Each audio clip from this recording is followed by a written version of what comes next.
Assalamu alaikum, welcome to Ahlulbayt Live on Ahlulbayt TV with me, Rebecca Masterton, and my guest tonight is Brother Ali Rahim.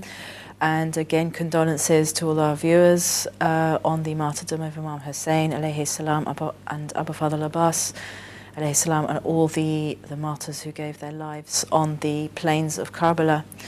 And tonight we're going to be looking at the subject of Islam and psychology, particularly the issue of the definition of the mind according to Islam and according to contemporary definitions, the issue of consciousness, the issue of knowing Allah, whether it is inherent or whether our consciousness is acquired through an evolutionary process, and a few other issues. And unfortunately, the phone lines are not working, so we won't be able to take your calls.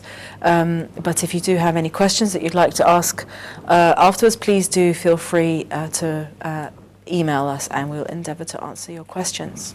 Assalamu alaikum, welcome. Thank you for being here. This is a fascinating discussion, and it's one that often gets left to the periphery, you know, on the outside of discussions, rather than being central to where we are at as people who feel our consciousness is connected to a transcendent reality. We're people living in a contemporary, you know, in this contemporary era, but we feel we're connected to that higher reality.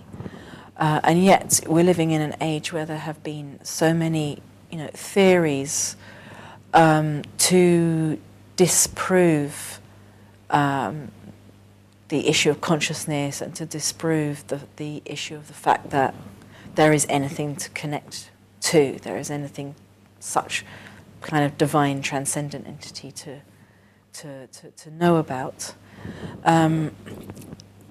So just looking at, first of all, the issue of psychology, you have outlined here some areas as to define what psychology is.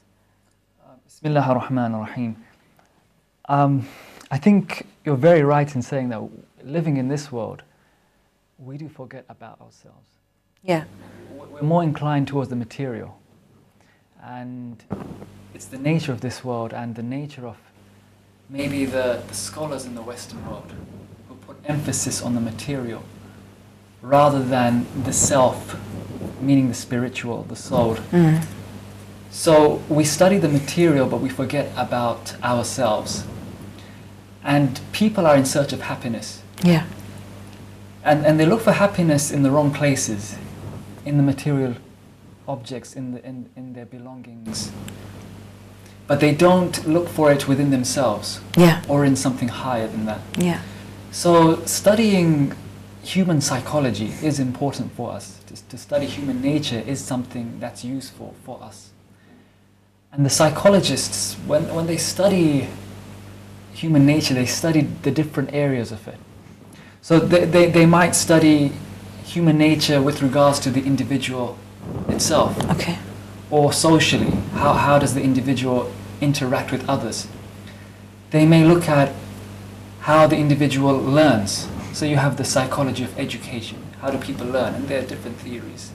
There are theories which say that learning only occurs through the inputs, the external inputs. Yeah. That's Yeah. behaviorism.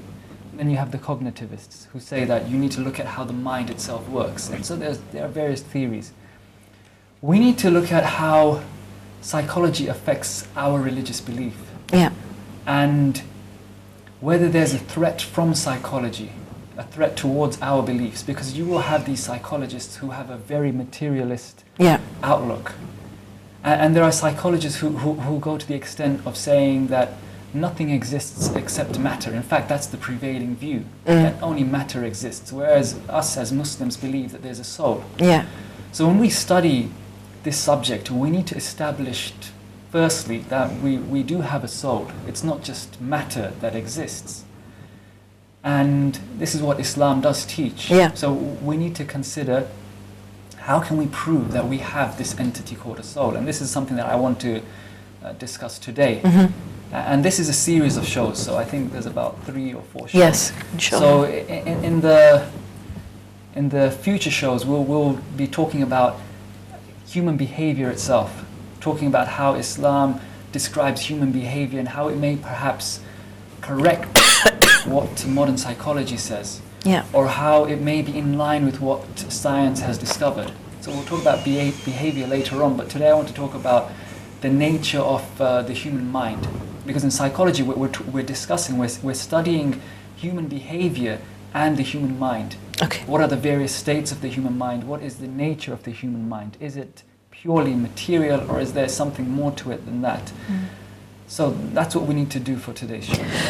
I think that's it's a good point in terms of if we look at the situation a lot of the time of what is going on in the world in terms of discussions on the mind or the soul. There isn't a lot of dialogue between Muslims and people who have their theories have come to predominate in the universities, even universities in the Muslim world. So people in the Muslim world will be studying the same thinkers and philosophers and theories as people in London or New York or Paris.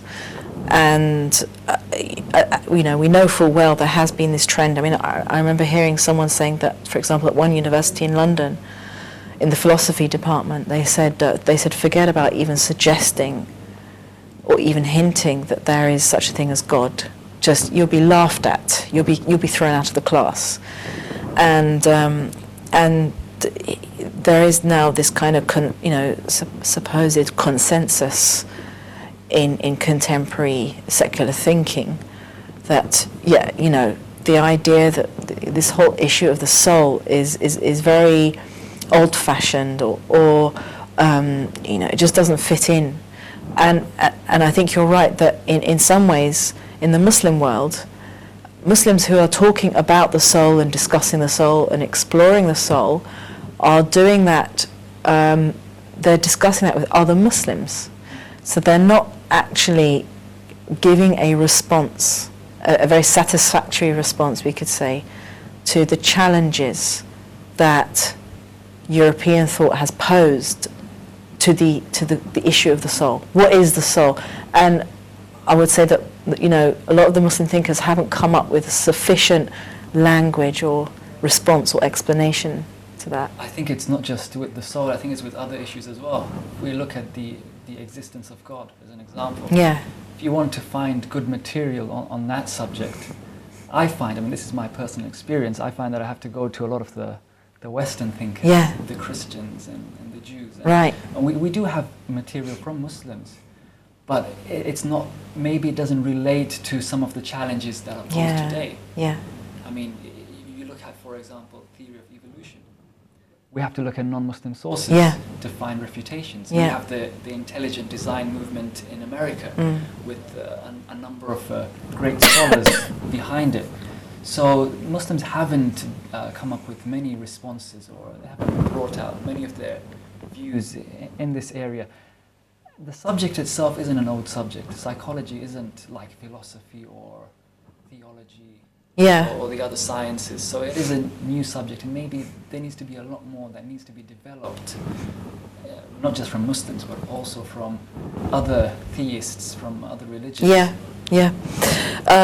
And it's an issue of language, I think, as well, because we find psychology. And this was something that attracted me to the Holy Quran, was its view of human psychology, its kind of insight into human psychology, but it's obviously expressed in a different language. So. It's almost as if the book's from someone who understands us. Really well. And I find that I see the same thing in the Quran. This is something I want to discuss in the other shows.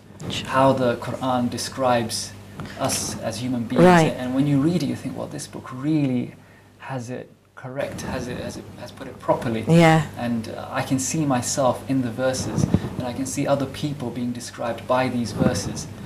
And I think it's actually one of the proofs that the Quran is from Allah. When you look at how it describes human beings and their behavior. Definitely.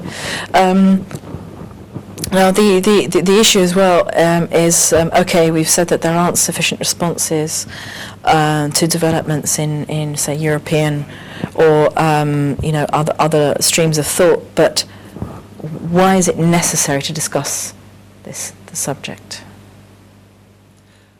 There could be several reasons why it's necessary to discuss this subject. I think one of the reasons is because it helps you improve yourself. Right. When you know yourself, you can improve. and there are teachings within the texts, the Islamic texts, which state this. So we have, as an example, a narration from Imam Ali. The most useful of all knowledge is the knowledge of oneself. Yeah. So the person who knows themselves would have knowledge which is very useful. And we don't think about ourselves. When I say ourselves, I'm not talking about our physical selves. Yeah. I mean our mental selves. Yeah. We don't think about our thoughts. Where do my thoughts come from? Do they come from myself, whatever the self is? Do they come from my brain? Do they come from shaitan? Yeah. Do they come from Allah? And why is it that these thoughts have a certain nature? Why do the thoughts keep changing? Yeah. What's happening there? Yeah. I was reading a book by a psychologist by the name of Professor Paul Ekman, and his book is called Emotions Revealed, and it's talking about emotions. Where do emotions come from? Can we control emotions? And he says that he thinks that it's probably unlikely. He thinks that we probably can't control our own emotions.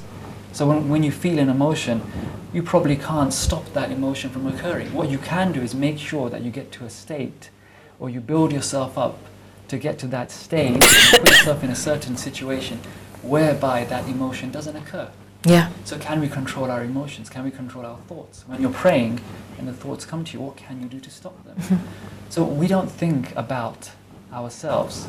And that's one of the reasons why we need to study the subject. When you think about yourself, you can improve yourself. Yeah. You know yourself better. You know what is it that makes me commit that sin.